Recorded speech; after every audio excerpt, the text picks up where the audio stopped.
Assalamualaikum warahmatullahi wabarakatuh. Halo adik-adik, berjumpa lagi dengan saya.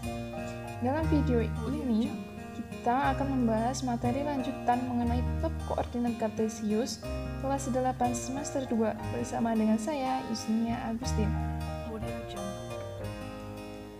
Setelah kalian menonton video ini, diharapkan kalian dapat memahami posisi garis yang sejajar sumbu X dan tegak lurus sumbu Y. Yang kedua, memahami posisi garis yang sejajar sumbu Y dan tegak lurus sumbu X. Dan yang ketiga, memahami posisi garis yang memotong tidak tegak lurus sumbu. Langsung saja kita masuk ke dalam materi.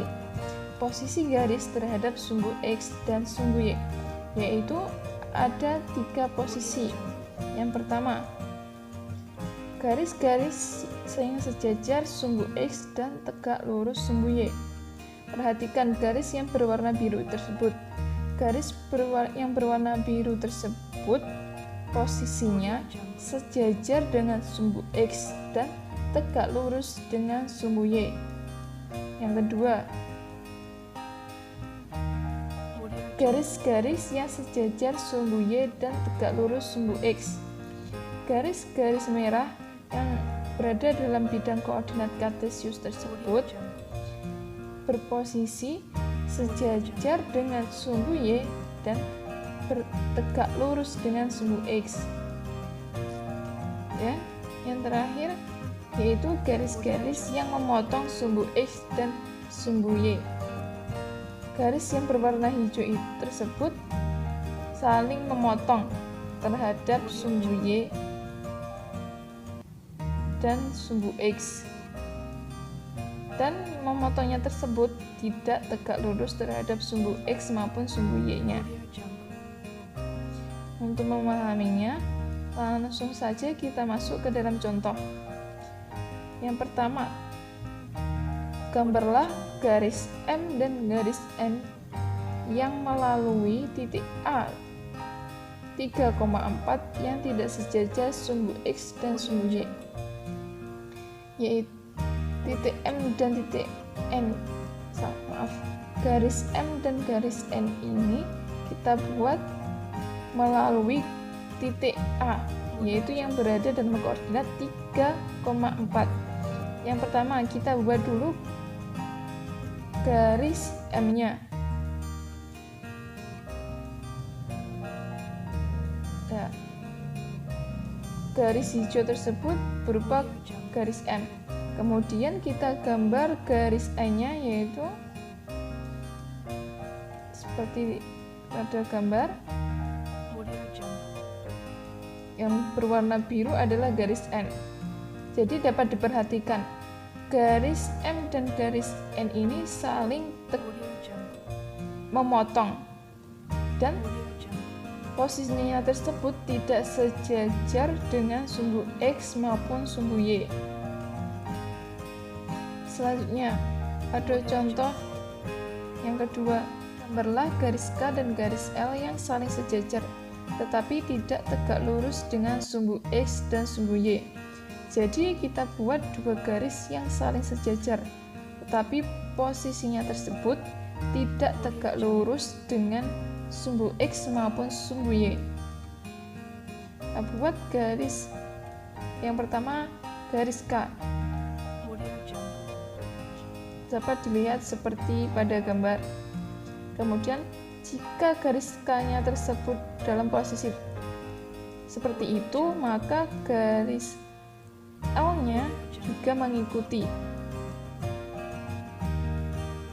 Ya, dapat dilihat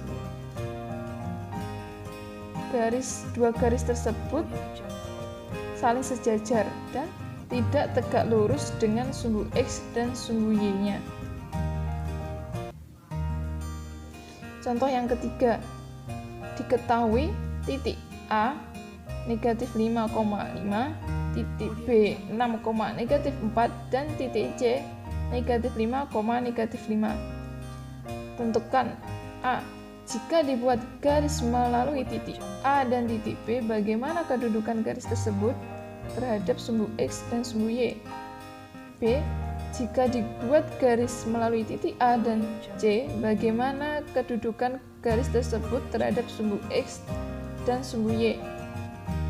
Yang C, jika dibuat garis melalui titik B dan C, bagaimana kedudukan garis tersebut terhadap sumbu X dan sumbu Y? Pertama, yang A, yaitu kita buat garis melalui titik A dan B. Dari titik A, kemudian tarik garis menuju titik B. Bagaimana kedudukan garis tersebut terhadap sumbu X dan sumbu Y? Kedudukannya, garis yang melalui titik A dan B tidak sejajar dan tidak tegak lurus terhadap sumbu X maupun sumbu Y. Selanjutnya yang B. Dari titik A kita tarik ke titik C. Diperoleh seperti pada gambar. Dapat dilihat, jadi kedudukan garis yang melalui titik A dan C yaitu sejajar dengan sumbu Y dan tegak lurus terhadap sumbu X. Yang C, yaitu kita buat garis dari titik B ke titik C. Terlihat seperti pada gambar. Dapat diketahui posisinya yaitu garis yang melalui titik B dan C sejajar dengan sumbu X dan tegak lurus dengan sumbu Y. Mudah bukan? Untuk memahami materi yang kita pelajari tadi, coba kerjakan latihan soal berikut ini.